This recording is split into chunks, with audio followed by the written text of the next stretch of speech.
Welcome to Detective Diaries, brought to you by Private Detective and Search Investigation. If you are captivated by the art of deduction, the thrill of solving the unsolvable, or the enigmatic world of private investigation, you have just found your new favorite podcast. Detective Diaries are where secrets are unraveled and the truth is always a clue away. Presented by Private Detective and Search Investigation, each episode contains offbeat conversations about the real people involved in investigation. Enjoy.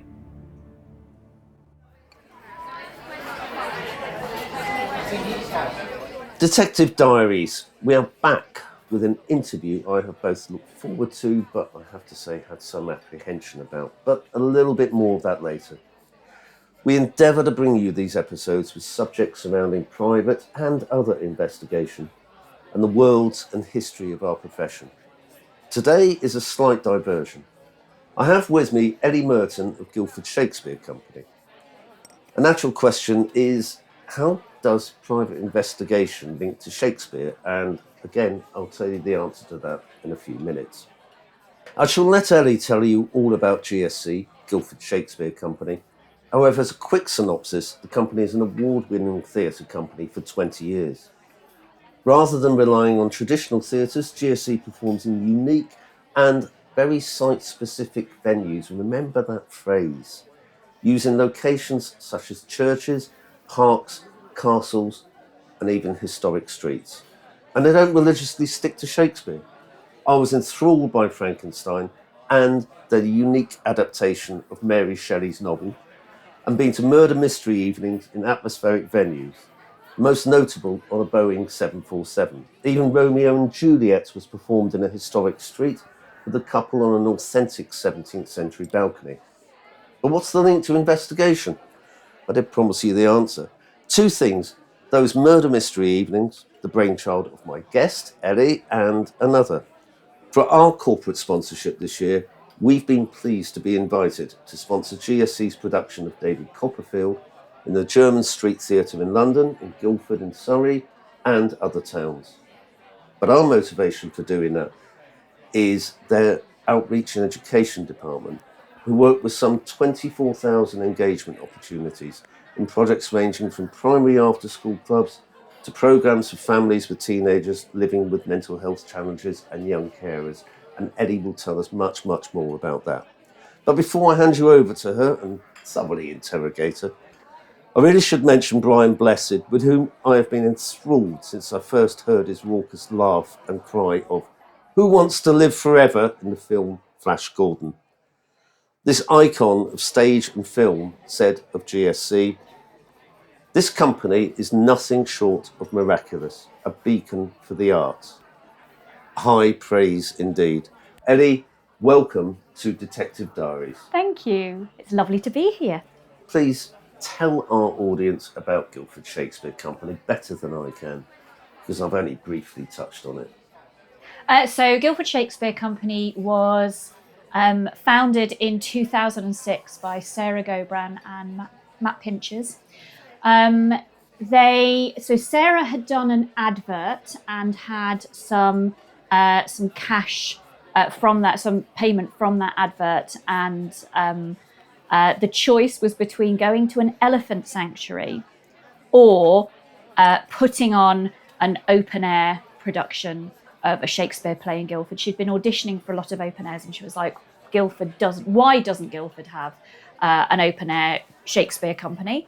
So she created one. They created one together, and they put on Much Ado About Nothing in 2006. And that marked the birth of Guildford Shakespeare Company, and that was put on at the Castle Gardens, which are absolutely stunning, right in the heart of Guildford. And that became the sort of the blueprint for Guildford Shakespeare Company. So we, as a company, show off the best of Guildford. It's about very much embedding ourselves in the community and becoming part of the community, and that has continued with with all of the various venues that we visit. So we go into, in February, we go into Holy Trinity Church, which is this stunning Georgian church at the top of the High Street in Guildford, opposite the Abbots Hospital. So you've got these two mighty historic buildings sort of crowning the top of the cobbled High Street. And so we perform there in the winter. In the summer, we have our open air season, which you talked about, the Romeo, when we took over Guildford High Street with Romeo and Juliet. And we did indeed take over the High Street. We closed the top section of the High Street. We performed outside Holy Trinity. We performed inside the courtyard of the Abbots Hospital, which is completely beautiful, and a lot of people, you can go and visit it, but a lot of people don't realise that you can. We went into the famous Tunsgate Arches. We did indeed have Juliet's balcony, which was completely beautiful. Having Juliet on the Guildhall balcony, having Romeo standing on the big pillars of Tunsgate, performing the balcony scene was just, it was just delightful. And then we went into Tunsgate Shopping Centre, where there was a campaign rally, and our community chorus danced to Come On Eileen, which was just amazing to see. Everyone suddenly becomes super involved whenever you play Come On Eileen, and it was just brilliant. The atmosphere was amazing. And then we took the audience to the Castle Gardens, where we performed the second half of the show. We basically took in all the landmarks within walking distance, or reasonable walking distance when you're trailing an audience of 180. So going back to the beginnings, I mean, this is bringing Shakespeare alive. It is. It's about bringing... Short of being in the Globe, it's how... It's bringing Shakespeare to the community. So, Shakespeare plays, and plays are for the whole community. People tend to sort of think of Shakespeare as quite highbrow, but, he was a populist writer. He was writing for people. He was writing for the groundlings that, were paying their penny to get in and watch a play or listen to a play. And right up to the sort of elites of society. He was playing to the whole, what's the word? Not demographic, the whole, I've lost the word. Yeah, that's the word I'm looking for. The whole, right across society. And that's what people realise, I think, when they come and see our shows. They sort of go, oh no, this is for me. Oh, I do understand it. It's about the human condition. It's about human beings and the various different ways that we navigate our way through life.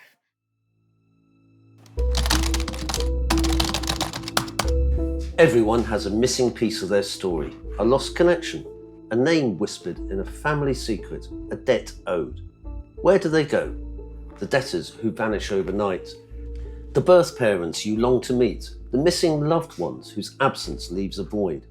Listen to our tracing episode on Detective Diaries and uncover the methods, the mysteries, and the sheer persistence it takes to find the seemingly unfindable. From adoption tracing to tracking down essential witnesses and missing persons, I shall bring you stories of closure.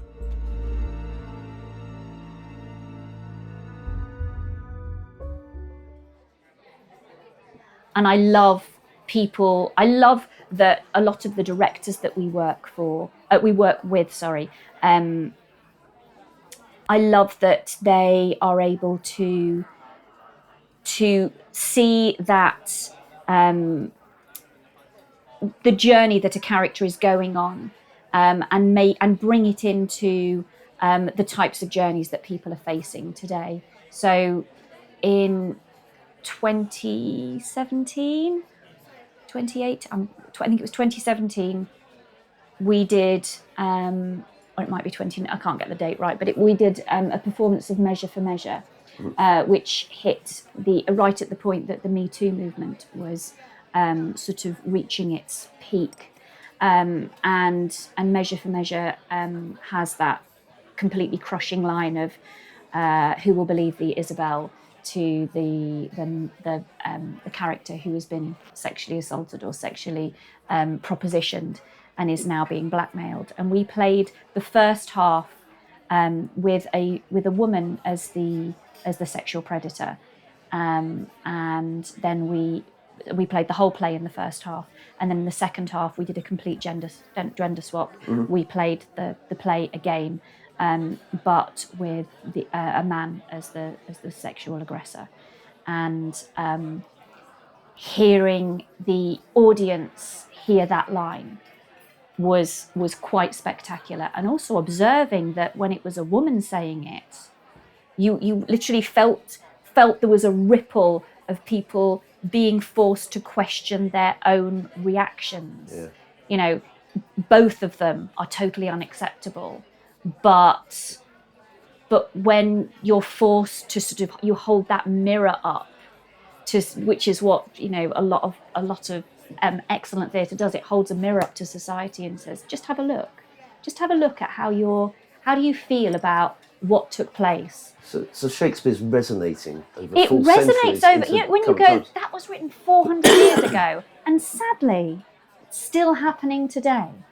But when you look at other plays, when you look at Romeo and Juliet, and you know, you see the fact that he's tapped into this teenage, the fizziness and the just the way that you get completely overwhelmed and carried away as a teenager, where it's all consuming. And it is, I mean, with Romeo and Juliet, obviously it becomes life or death, but it also taps into that feeling of everything is all or nothing. And the fact that, you know, he as a grown-up man could write the sort of the effervescence and the deep passion of Juliet, and tap into that. And I think you find that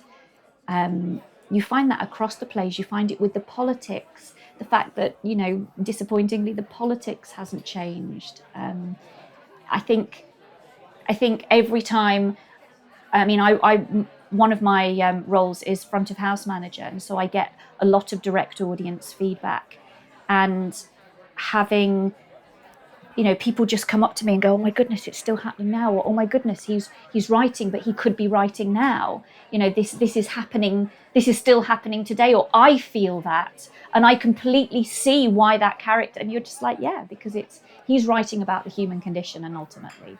Okay, so tell me something. This is a bit off the cuff. I'm just thinking back to when I did my English A-level. Yeah, English literature A-level. And I think we did 2 Shakespeare plays, a couple of choices. One was Much Ado About Nothing, and the other one was King Lear, Brian Blessed's role with GSC. And I can remember Much Ado About Nothing. It really just did not float my boat, and I just coasted through the lessons.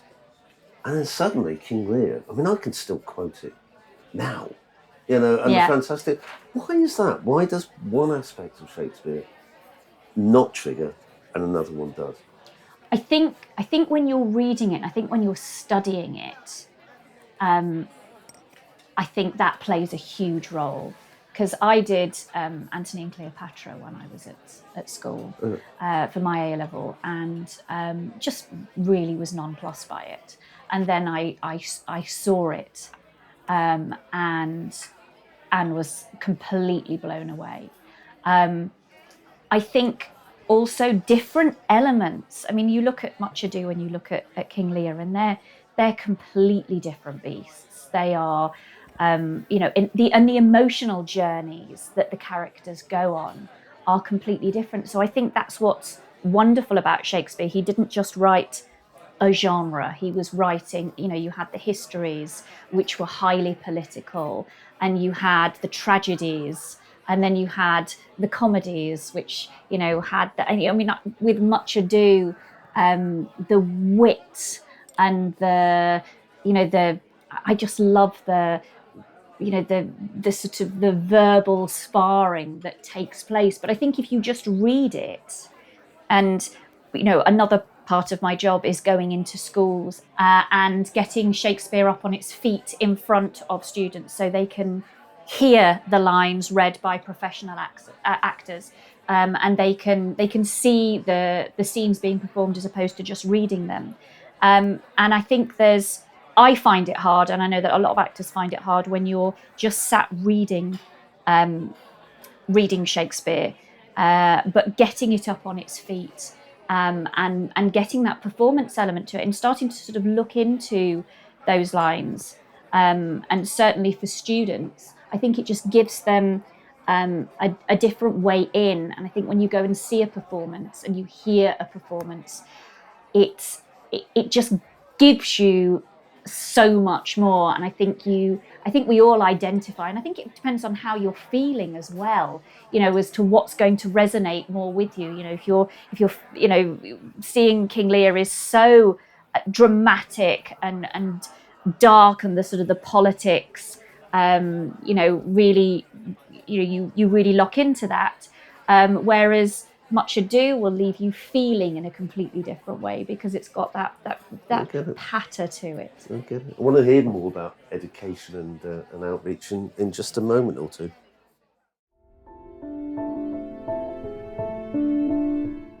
Get involved. Detective Diaries is interactive, which involves you, the listener. Do you have a case you'd like discussed? A burning question about investigative life? Send an email to podcast@private-detectives.co.uk or reach out via social media. You may hear your story featured in an upcoming episode. Don't forget to leave your contact details.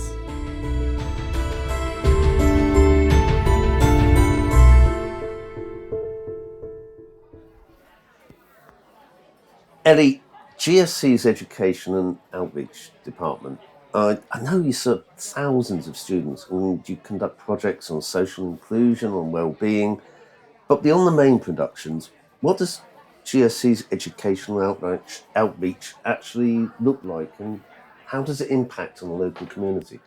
So there's now 4 of us in the Education and Outreach Department, and we have various different projects running across the year that are some are led in-house, so some are led by me or Rob Can or Jemima Solway, who was sort of the in-house facilitators, and a lot, because there's that's the only 3.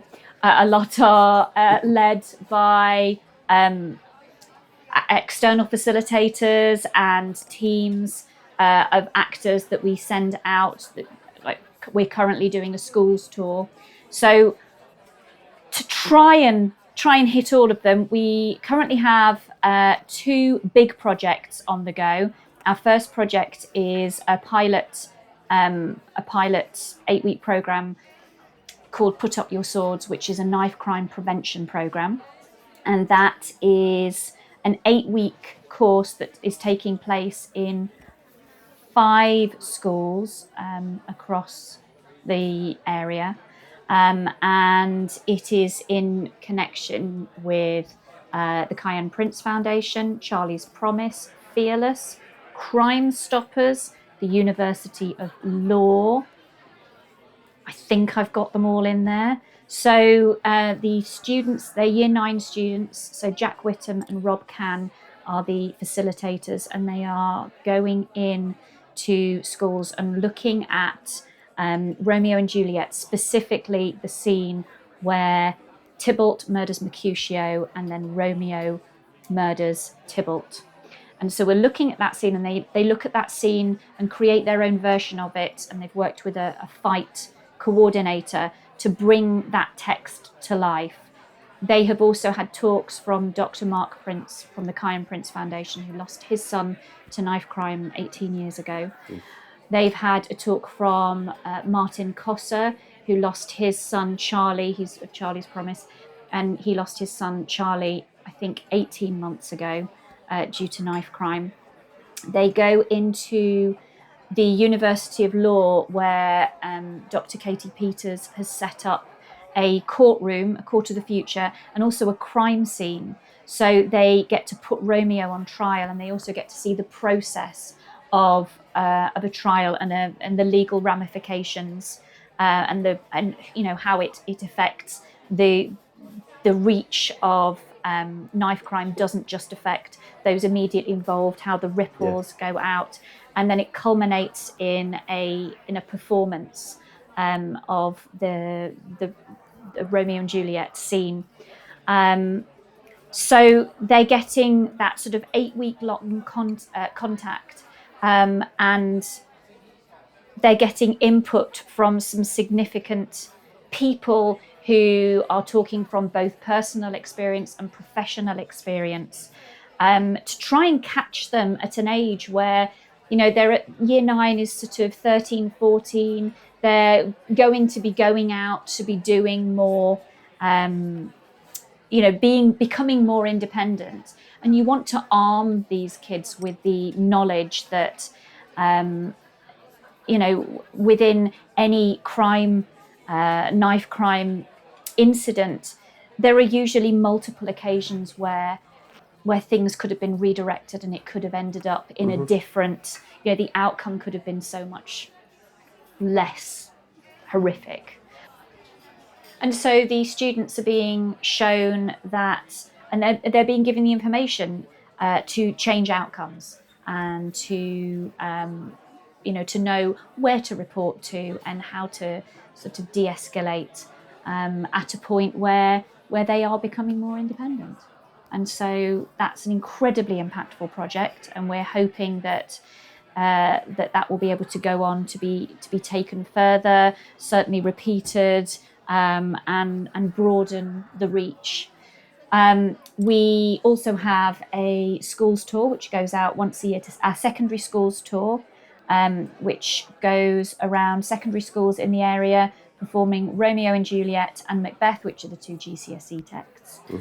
They also have follow-up workshops. So we have a team of 4 actors who are absolutely fantastic, and they have a cut-down version of Romeo and Juliet or Macbeth that they perform with full sort of lights and production. Yeah, you mentioned Charlie's Promise, Martin Cotter, who I did know about. I have never heard anybody speak with such passion. Oh my goodness, it's raw, and you see the impact land on these kids. And I remember the first time I saw it, you almost want to protect the kids hearing it. You almost want to go, I don't know whether you should be hearing it, and then you're like, no, they need to hear this, and they need to, and it needs to be as impactful as it's being. I mean, having Martin and having Dr. Mark Prince, 2 are completely different speakers, and both are so impactful. And Mark, you know, these kids are completely locked in, and same with Martin.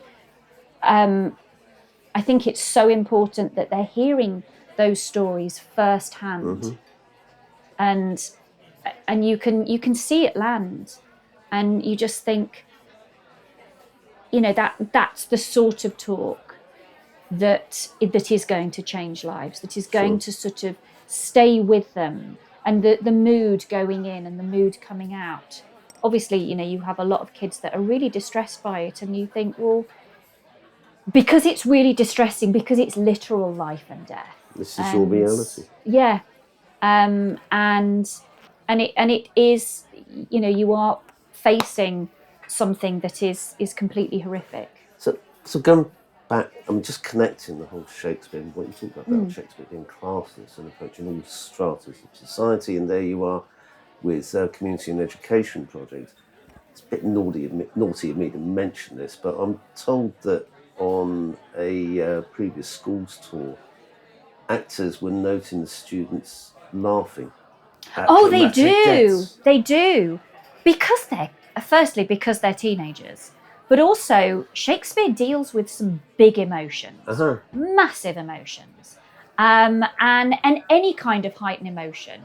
For a lot of us, when we feel uncomfortable, we will giggle, and It's that, laughing at a funeral, which is obviously, laughter and any high emotion, they're so close. Well, the wake at a funeral can be a big part. Can be a huge part, and it's part of that release. And so, yeah, you get students that there'll be a dramatic death and they will giggle. And you kind of want to allow that to happen. It's the same when there's a kiss. If there's a kiss, you will have giggling, and it's absolutely fine, because it's, teenagers are at that point where they are, their empathy, we know that empathy in a lot of teams has been diminished because they're doing such a huge grow, and so they're feeling really, really self-conscious, and nobody likes to feel self-conscious, and so humor is a really great diffuser.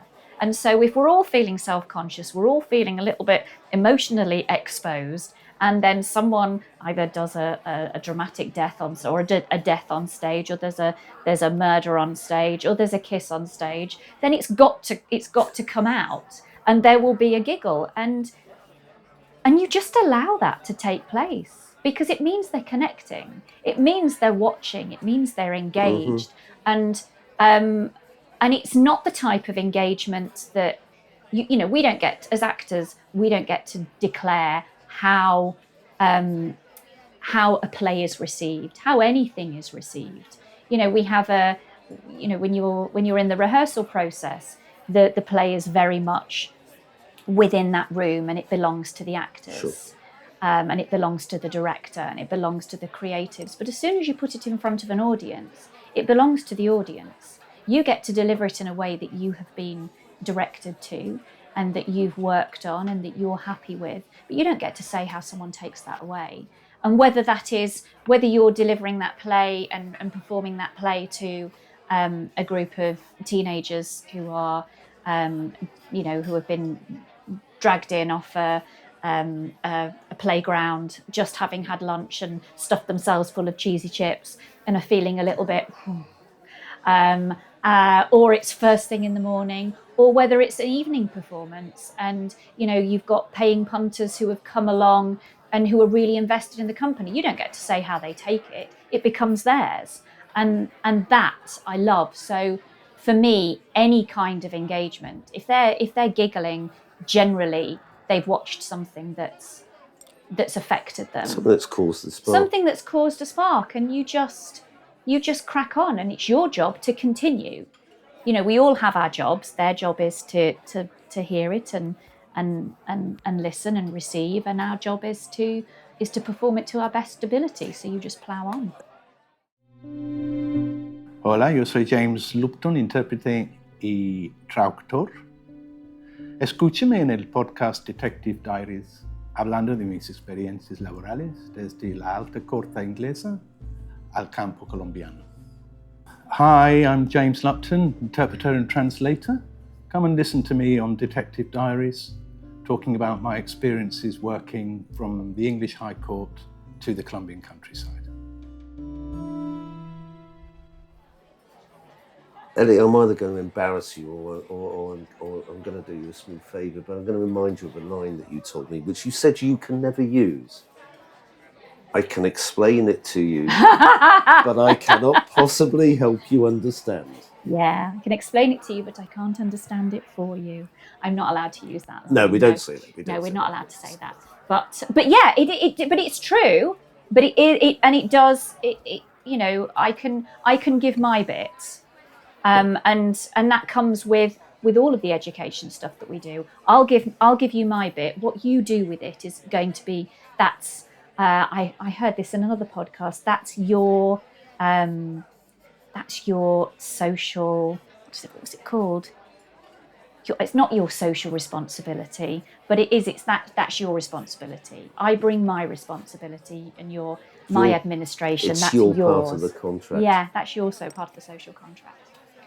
David Copperfield. The production opens 20th November? Yep. Okay, its press night is the 25th, I think. So, David Copperfield, have you become the Guildford's Dickens company? Well, we did a version of Pride and Prejudice, which was created by the same team, Sarah Gobran, Matt Pinchers, and Abigail Pickard Price, and the adaptation was so beautiful. It ran last year in 2024, and then it actually ran this year again. It was a back by popular demand, and so they started looking at other novels that could be adapted in a similar way, and David Copperfield was brought out very, very early on, and it's that big story, but it's a story about normal growing up. Okay, growing up in a completely different time period, but it's a game being done by 3 actors, and I'm really excited to see what they do with it. I'm so excited to see this one because again, it's a huge. I mean, it's a longer time period. With Pride and Prejudice, it takes place over a relatively short period of time, but David Copperfield goes right from his childhood to his adult years. So yeah, we for a long while we've been doing adaptations. I think the first one I did was Alice in Wonderland, but we've been doing. Oh no, the first one I did was Wind in the Willows in 2015, which was absolutely. It was done at Watts Gallery, and it was delightful. That's the word I would use. Everyone just left completely delighted and enchanted. So we've been doing adaptations for a long while, and I think it's important that that the storytelling that we do isn't just limited to Shakespeare. Obviously, it's rooted in Shakespeare, but it's still rooted in that ethos of telling stories. And that's one thing that I'm really proud of as a company, that the stories that we tell, there's always a reason behind them. And so it's our 20th birthday next year, and we're telling a coming of age story. Fantastic. And and I think that's, there is always that resonance, and I think that's what we're known for is storytelling, powerful storytelling. So David Copperfield opens in the German Street Theatre in London, which is a fantastic theatre. Yeah, just off Piccadilly. It is a joy. It is an absolute joy. And then, Ipswich, Windsor, and then comes to Guildford in February? It does. It comes to Guildford on the 7th of February. Where's it being performed? At the Holy Trinity Church. So that beautiful Georgian church. So why at a the top of church, High not Street. a theatre like in London? So you don't tend to find us in theatres. It's only a relatively new thing that you found us in theatres. Being site responsive means that, first of all, we get to work in the most unusual and stunning places, but you're getting to bring people into that space and showing it off in a completely different way. So we don't go into a non-theatre space and mask it all off and make it a theatre. We never shy away from the fact that we're in a church. Frankenstein, for example, you use it. And it becomes a part of the play. It becomes the extra person on stage, because it brings that venue to life in a different way. And to see, for example, Holy Trinity Church has been home to Romeo and Juliet, Hamlet, Macbeth, Pride and Prejudice, all of which you would see in this. In Pride and Prejudice, it lent that Georgian or Regency authenticity and ornateness. Just creating the atmosphere Yeah. of the time. In Hamlet, it lent the religious overtones which are prevalent throughout Hamlet.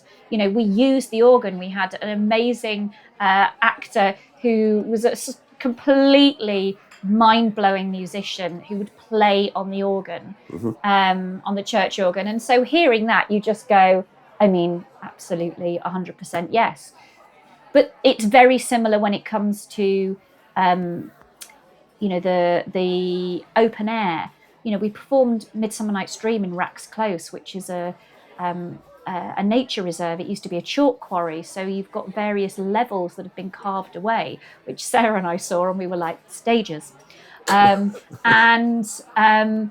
it's a nightmare to work in. You have to take a generator.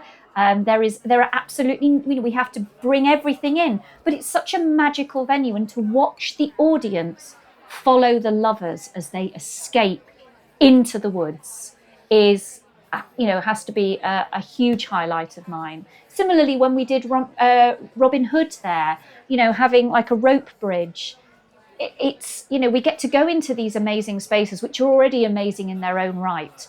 And then we create magic, and then we bring people into that space. And there are so many people that will step into, for example, Rax Close or Holy Trinity Church, and go, oh my goodness, I've lived here for years and I've never been inside. And it's bringing people in, and it's elevating the community, and it's bringing people into our community, and embedding the arts within it.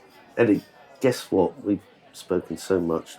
Actually, we're out of time, but there's so much I want to hear.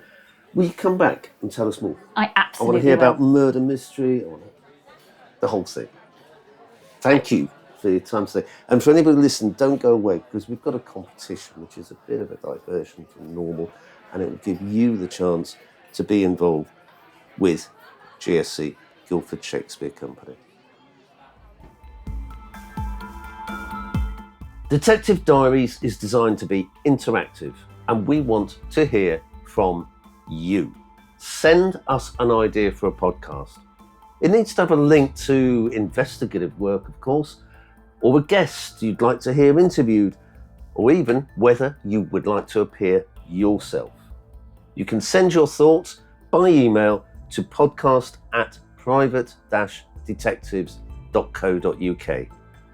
The email address, if you haven't heard it, is in the show notes.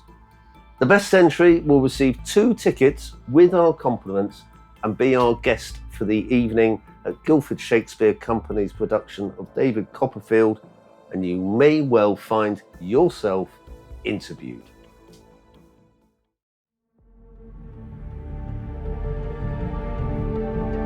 We hope you enjoyed today's podcast, brought to you by Answers Investigation and UK Fingerprint. If you've enjoyed our conversation and want to learn more about the fascinating world of investigations, be sure to check out Private Detectives Answers Investigation.